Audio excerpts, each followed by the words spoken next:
There are moments in life when the lights flicker, the air turns cold, and the world forces you to confront fear in a way you never imagined. Moments when a school, a place meant for laughter, learning, and safety, suddenly becomes a maze of shadows and trembling breaths. When the doors locked, the announcements repeat like dying echoes, and you realize the walls around you are not enough to keep danger out.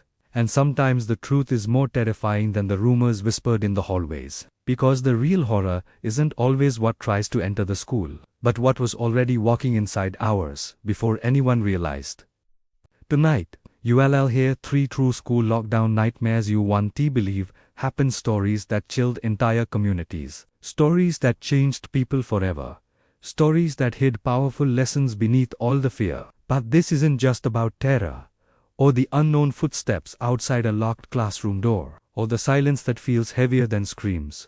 This is about the moments when people discover who they truly are. The moments when courage grows louder than panic, when instincts become shields, when simple, ordinary individual students, teachers, janitors, strangers, find themselves standing between danger and the people they care about. In every nightmare, there is a spark of hope, a lesson, a reminder that even when the world forces us to hide in dark corners, human strength still finds a way to rise. So breathe in, steady your heartbeat, and let these stories unfold around you like distant echoes in a hallway. They are chilling, they are human, and they hold wisdom that may stay with you long after the fear fades. Trust your instincts, even when fear tries to freeze you. That is the first lesson tonight, and perhaps the most important one. Instinct isn't loud, it isn't dramatic, it doesn't shout or demand attention. It moves softly, like a whisper brushing the edge of your thoughts, like a tug at your gut urging you to step left instead of right, to lock a door just a moment earlier, to act before logic catches up. People are taught to ignore it, to calm down, to stop overreacting. But the truth is that instinct sees things we don't. And sometimes it is the only thing standing between safety and disaster. Ariel learned this in a way she will never forget. She was a quiet junior in high school, not the type to take charge, not the girl people flocked to for answers. But she felt things deeply, even small changes in the atmosphere. That day, something felt wrong before anything actually happened. It was the way the teachers kept glancing out the windows, the way the hall monitors whispered to each other, the way the principal's voice caught during morning announcements as if she was pretending everything was fine when it wasn't. During lunch, Ariel couldn't shake the feeling. Her chest felt tight, her breathing uneven, and the conversations around her suddenly seemed far away. She kept pressing her hand to her stomach because it was twisting the way it did when storms were coming. By the time the lockdown announcement began shaky, urgent, unplanned, everyone around her laughed nervously. They thought it was just another drill. A glitch.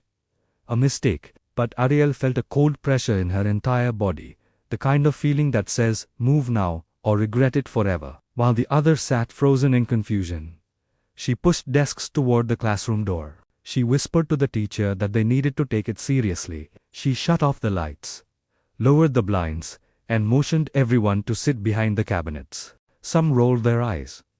Some even giggled. But as they sat there in darkness, the sound came, the slow twist of the doorknob, like someone testing it, like someone searching. The metallic shaking grew harder, more aggressive, more desperate. Someone outside was breathing loudly, their shadow blocking the faint hallway light dripping through the crack under the door. The teacher's hands were shaking uncontrollably. One girl began to silently sob. But Ariel didn't collapse into panic. She pushed a bookshelf across the floor so quietly it was almost graceful. She wedged it into the pile of desks she had already moved, creating just enough resistance to turn that door into a fortress. And when the person outside slammed their shoulder against it, the barrier held. The police would later tell them that this one classroom, this one group of students, was seconds away from being found by the intruder roaming the building. Every other classroom door downstairs had been tested or broken into. Only theirs stayed strong because one girl listened to something she couldn't explain. Her instinct didn't just save her life. It saved 30 others. And this story is a reminder that in your darkest moments, when fear tries to paralyze you, trust the voice inside that tells you what you cannot yet see. Sometimes that whisper is your shield, your guide, your guardian. Fear reveals leaders hiding inside us. A student named Mateo proved this when his school in Arizona went into lockdown at 9:14 a.m. The lights snapped off, The hallways turned still, and the announcement repeated 3 chilling words. This is real. Mateo was not a loud kid, not confident, not popular. But something in him clicked. While everyone else trembled, he moved with a calm that didn't feel natural for a teenager. He quietly covered the windows with paper, guided freshmen into safer corners, and even helped the teacher block the door. His voice, usually so timid, became the thing everyone focused on because it didn't shake not once. When the lockdown ended, a freshman told him, "I don't know why, but when you talked, I felt like everything would be okay." Leadership doesn't always belong to the bold. Sometimes it rises inside the gentlest people when fear tries to swallow the room. There is always a way out, even when you can't see one. In a school storage closet in Indiana, a small group of students found themselves trapped between 2 thin wooden walls and a metal mop bucket. The door didn't lock. There were no windows, no furniture, nothing except shelves of cleaning supplies and a broken mop handle lying on the floor. But desperation breeds creativity. They pushed the mop handle through the door brackets, wedging it like a bolt. One student climbed onto a shelf, detached a metal vent grate, and used it to reinforce the bottom of the door. They held that barricade with their bodies until officers arrived. It wasn't the tools that saved them, it was the mind that refused to surrender. Unity can save lives when fear tries to separate us. In a city school known for conflicts and tension, 2 boys who had fought earlier that day found themselves crouched side by side in the dark behind a bookshelf. Sweat dripping, hearts racing, breaths uneven. They thought those might be their last moments. And in that pressure, something cracked inside them, not fear, but pride. One whispered, "If something happens, I'll protect you." The other replied, "Me too."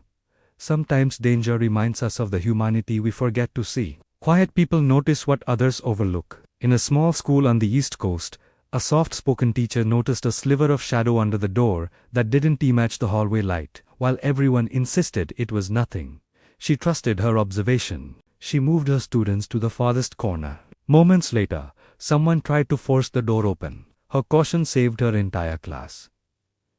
Quiet does not mean unaware. Quiet often means deeply perceptive. Preparation doesn't to create fear. It creates power. At a school in Ohio, students who once rolled their eyes during lockdown drills suddenly found themselves repeating every step perfectly when a real emergency struck. Lights off, doors reinforced, phones silenced, positions taken. Their precision formed a barrier stronger than panic. Officers later said their room was one of the best secured in the entire building. Preparation is not paranoia, it is protection. Even in darkness, someone is praying for you. A girl trapped in a special needs classroom whispered prayers into the darkness for every student around her. She didn't know that at that same moment, her mother was praying for her from miles away. Later, she said she felt a warmth in the room, like something wrapping around her shoulders. Fear has many shapes. So does love. And sometimes the things you cannot see are the things holding you together.